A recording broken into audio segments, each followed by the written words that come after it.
Now, the album was recorded between January and June 1980 in London and in June 1979 in Cambridge. The recordings were done on 4 and 8 tracks, and the whole thing cost £600. So that's why it sounds the way it does. There you go. Yeah, $600 worth of production went into those drums. That's for sure.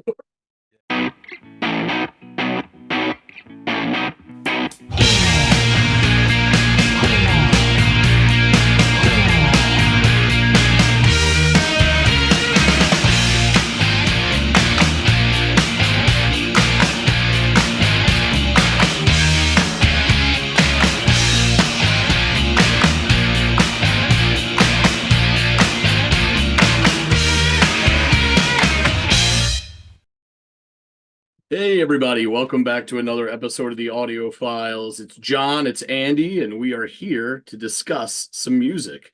John, you're up to bat, sir. So what are you going to be offering up me and everybody out there in the listening audience today? So we've got a band called the Soft Boys. Have you Okay. heard of the Soft Boys? No, I haven't. It's not that really shitty gang, from the Warriors. It's not them. Orphans or whatever they were called, yeah. The Soft Boys. Yeah. Yeah, we could do them. Yeah. No, this is very much different. So, great. You've not heard from this. Will be interesting. The track is called Kingdom of Love. Okay. The Soft Boys and Kingdom of Love. Yeah, I'm flying blind here, but I'm intrigued. So let me go off, give these guys a listen, and I'll come back and let you know what I think.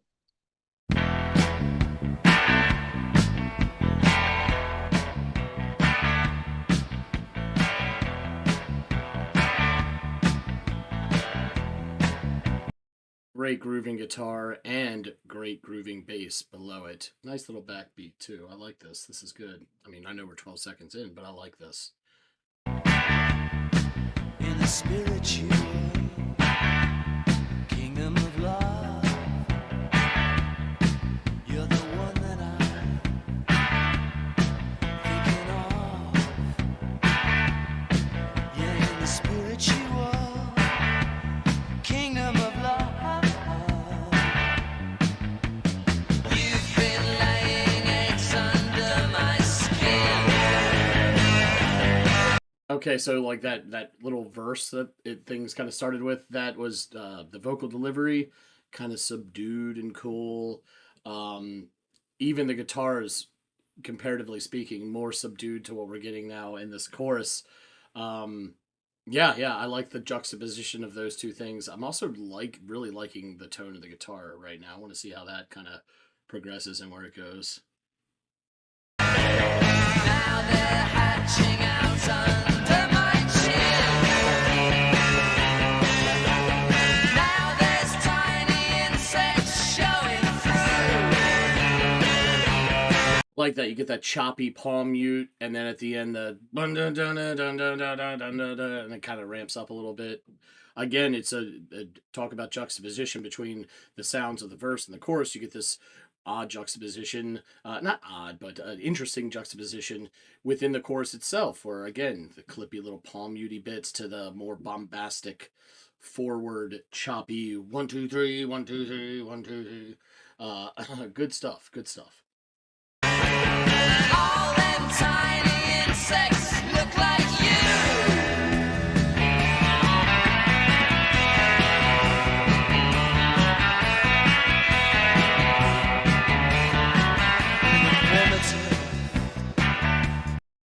Bright guitars to end it. Very interesting. Very cool. Jungle of love. It's funny what you're capable of.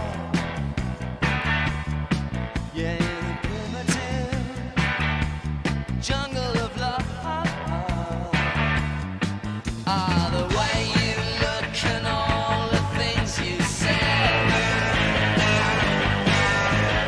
Looks could kill and baby I'd be dead. Either someone's cloned you and you aren't.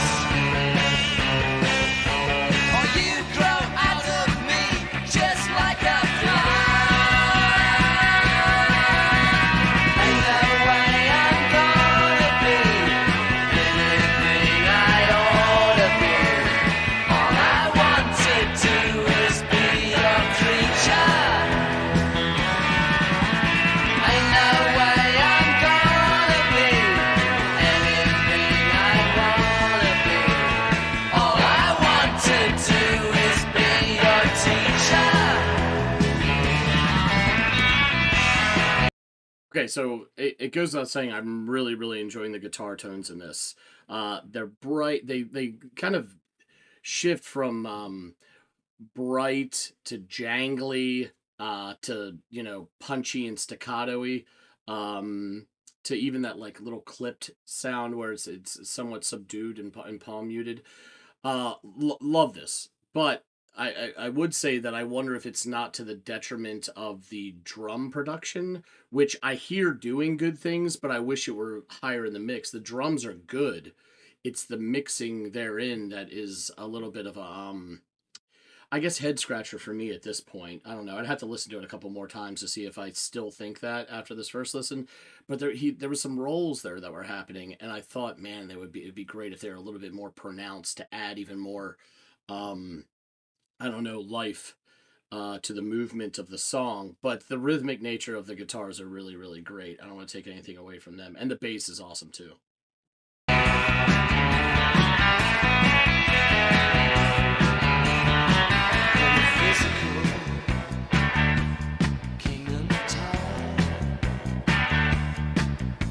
I guess that your dishes full of slime. Well, in the physical kingdom of time, you know, I would ramble all through time and space just to have a butcher's at your face. You're the one I love, or so it seems, because you've confiscated all my dreams. Yeah!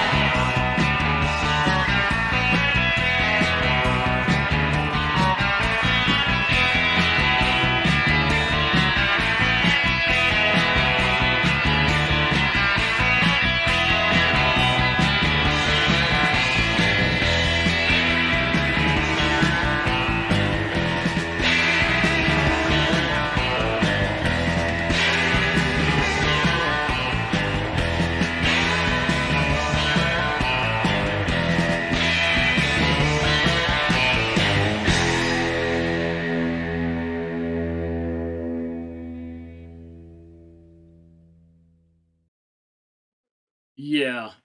And just when I thought I was done pointing out things about the guitar, there towards that latter bit, I guess I could really focus. It almost had this rockabilly twanginess to the guitar that I also really, really, really liked.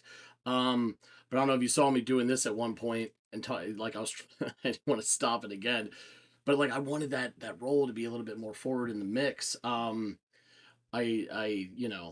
I don't want to be splitting hairs here or make it sound like I didn't enjoy a song that was very much an enjoyable listen. But if I had to split hairs, that would be something that I would underscore. Aside from that, really fun guitar work, really great bass work. Love the vocal delivery, love the more subdued bits or approach to the what I believe are the verses, and then you get more of that punchy in your face kind of almost punky nature to the vocal delivery and the choruses. Really, really good stuff. Yeah, I've never heard of these guys before. But this is a really interesting tune. Judging by the images that I'm looking at, this looks a bit dated, maybe like late 70s or early 80s. But yeah, really good sound. Very interesting listen. Also, really the lyrics at some. I mean, all this like a bug laying eggs under your skin and a butcher at your face. I mean, these are all pretty um I don't know, gruesome uh some gruesome imagery throughout this song lyrically, but and an interesting again I'm going to use this word juxtaposition to the name of the song, right? This kingdom of love. um the inference in the name, or the name suggests maybe we're going to get ourselves a love song here, and it is a kind of, but not the, you ain't playing this shit on Valentine's Day, I'll tell you that much, or your anniversary. But yeah, this was good, fun, good energy to it. Love the guitar tones. Love to learn a little bit more about these guys, but there's only one way to do that, and that is to get back with Sir John. So let's get back to the other side. So you've returned from your kingdom of love. Yeah. Uh, Not how goes exactly it from for what I you? caught from the lyrics, not exactly what would be my definition of the Kingdom of Love, but yeah, this was a fun listen, kind of hard as straightforward as the song was. It was kind of hard to pin down what exact subgenre you could kind of fit these guys into, because it had like bits and pieces from different. It had the attitude of punk, it had a bit of like jangle guitar, but it also had, dare I say, rockabilly sounding guitar stuff in it as well. I don't know. It was just it would I guess they would call themselves rock and roll, but there are all these different shades of different spices kind of thrown in the mix for a otherwise pretty simple, straightforward tune. Things start off, we get this really cool grooving guitar sound. The bass is really, really good. Nice little backbeat, and almost like by the time the singer starts in with that first verse, it's kind of like this understated or restrained vocal delivery that we have. And there's also, speaking of kind of like restrained or subdued, there's a subdued jangly sound to the guitars to the verse that almost instantly to me suggests like there's this foreshadowing that things are going to grow from here, right? Because how would they start here and go quieter, you know what I mean? It's all the signs are pointing to a ramped up chorus. And lo and behold, that's exactly what we get. And after the singer delivers this very unsettling opening line of the chorus, "You've been laying eggs under my skin," which is like, holy, that's the moment I was like, red flag. This is not the kingdom I want to be a part of. The guitars go in this little choppy, like 1, 2, 3 pattern. And they like, like do, do, do, do, do, and it does that for a little bit. And it kind of, by doing that, it enhances the rhythmic nature of the song just in general, which it very much is a rhythmic song. Um, and then the pattern continues throughout the course until the last line, and all them tiny insects look like you. So we've seen them go from eggs to the larval stage, and I'm well engrossed out by this. We have this guitar, the aforementioned guitar that does that 1, 2, 3 pattern kind of sacks that motif, or that choppy pattern, and instead bends on the lower note before playing this really bright, clean, almost swirling riff that then takes us back into the verse. And if I had to split hairs at this point, to make a minor critique of the song as I'm about through the halfway point, um, it would be the production of the drums. Like, I like what the drummer is doing.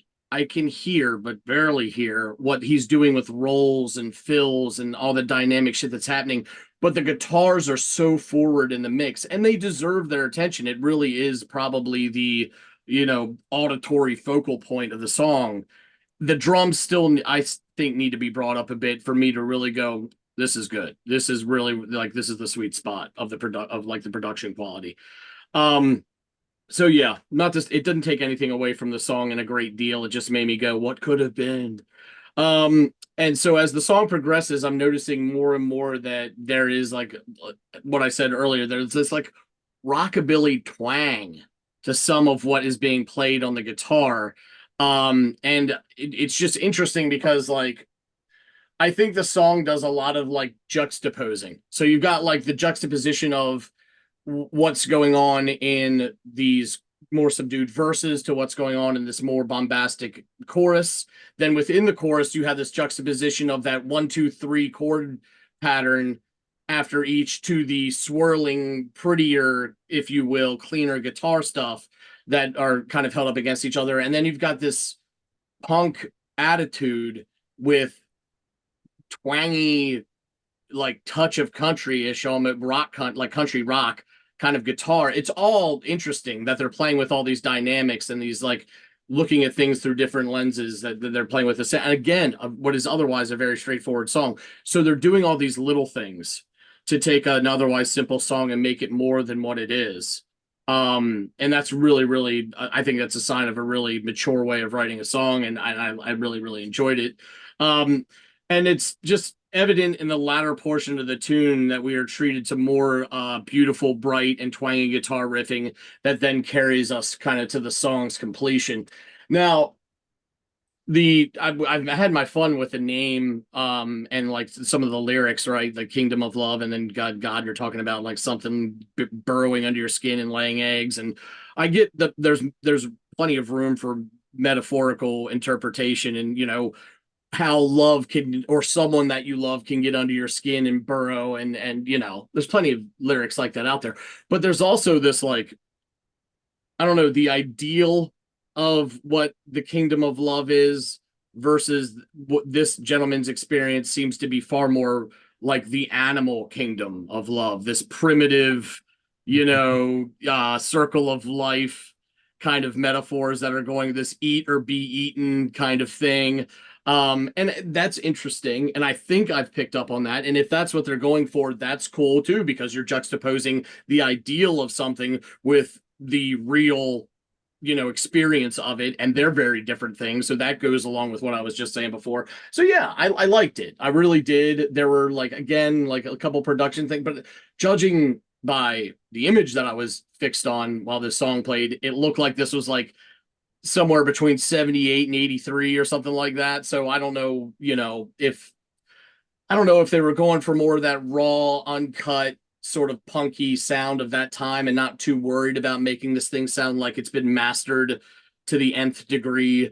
But it's just something that kind of, and you and I, we both like the stripped back sound, but I think I tend to be more okay, or in some cases lean more into more polished production in some aspects. And with these drums, I think they could have been a bit more like up in the mix and cleaned up a little bit, but that's just me. Probably I stand alone on this one, probably on an island, but all that out of the way. Really good tune, really cool tune, and some interesting stuff both in the writing of the music and the writing of the lyrics. Excellent, excellent. There's some good points you made, and there's some reasons behind that. Yeah, so I'll get into it in a sec, but the reason I picked this song, this is probably one of the more well, no, accessible is the wrong word, but immediate of their songs. I fucking love this album. I really love this album. It's a seminal album, I believe, as well. And there's some great songs in there. I could have given you like another 5 or 6 quite easily off this album. And they've got slightly different feels to them. And some of them are more extreme than others. But it's just a wonderful, wonderful album. And I'll get into the reasons why. So the band, and there's someone you may have heard of from this band. You may not. So the band formed in 1976 in Cambridge, England, and they were first called Dennis and the Experts. That didn't really stick, so they changed their name to the Soft Boys. And they I love how that name suggests that Dennis lacks any expertise. It's like Dennis yeah, and these guys don't know what the fuck they're doing. yeah. But they're led by the main songwriter and guitarist, a chap called Robin Hitchcock. Don't know if you've heard that name does ring a bell, yeah. but I don't know why. Yeah, he's a very good guitarist, and he's had quite a long career, and he has carved himself out a niche which is, I'll say, cult following, but yeah. So anyway, the band: Robin Hitchcock, guitar, main vocals, Kimberly Rue, guitar and vocals. That is a bloke, Kimberly. Matthew Seligman, bass, and Morris Windsor, drums and vocals. So they brought out their debut album, A Can of Bees, in 1979, and then this, their second album, Underwater Moonlight, in 1980. The album was initially unsuccessful, but it's gone on to be viewed as a psychedelic classic and really influential on a lot of the sort of neo-psychedelic music genre and on a number of bands throughout the 80s, in particular REM. Peter Buck cites him as one of the most influential bands on his guitar sound. and that jangly thing that you picked up, you get more of it in other tracks and stuff, and you get more psychedelic. And the overall feel of this song in terms of the lyrics as well, you see this sort of the psychedelic surrealism, a la Lucy in the Sky, etc., that sort of thing. Is a feel Okay. for this one in particular. Now, the album was recorded between January and June 1980 in London and in June 1979 in Cambridge. The recordings were done on 4 and 8 tracks, and the whole thing cost £600. So that's why it sounds the way it does. There you go. It says, yeah, $600 worth of production went into those drums. That's for sure. Yeah. So, yeah, it has been seen now as a sort of a one-off psychedelic classic. Here's some sort of, I don't have a store in this, but it's good to hear what other people. So Matt LeMay of Pitchfork in a 2010 review felt the album was commercially unsuccessful because the timing was wrong. At the time of its release, audience had very little interest in music that incorporated the indelible harmonies of the Byrds and the surrealism of Syd Barrett. But that anyhow, the album is best considered with the benefit of hindsight, and for all the famous music it inspired, there's still nothing quite like Underwater Moonlight. And Rolling Stone wrote that the album's influences could be detected on bands ranging from REM and the Replacements to the Stone Roses and Pixies. According to AllMusic, Underwater Moonlight influenced the jangle pop of REM and loads of other underground pop of the 80s. Okay. And So the lyrics. Sorry. Real quick before you're probably going to see this when you're editing it, my facial expression every time you're saying psychedelic. And I get what you're saying about the lyrics, but the music to me really didn't scream psychedelia at all. Like, I don't know, like, of all the things I've and I've only listened to it once, but like, of all the sounds I was trying to pluck from and what stood out to me, none of them I didn't think of it like you said, Lucy in the Sky with Diamonds when you're talking about the lyrics. Okay, I'll give you that one. But the soundscape of Lucy in the Sky with Diamonds to me is this weird trancey, has that sound to it. Sounds so much more straightforward to me. I think you're picturing psychedelic music, San Francisco, 1967. Yeah, you're probably right. I'm talking about psychedelic music, Pink Floyd, 1966, 67 in the UK. This fits in with that perfectly. Okay. So it's a different Yeah, aspect of psychedelia. But yeah. Okay, lyrics. In the spiritual kingdom of love, you're the one that I'm thinking of. Yeah, in the spiritual kingdom of love, you've been laying eggs under my skin. Now they're hatching out under my chin. Now there's tiny insects showing through, and all them tiny insects look like you. In the primitive jungle of love, it's funny what you're capable of. Yeah, in the primitive jungle of love are the way you look and all the things you said. If looks could kill, then baby, I'd be dead. Either someone's cloned you and you aren't, or you've grown out of me just like a plant. Ain't no way I'm gonna be anything I ought to be. All I want to do is be your creature.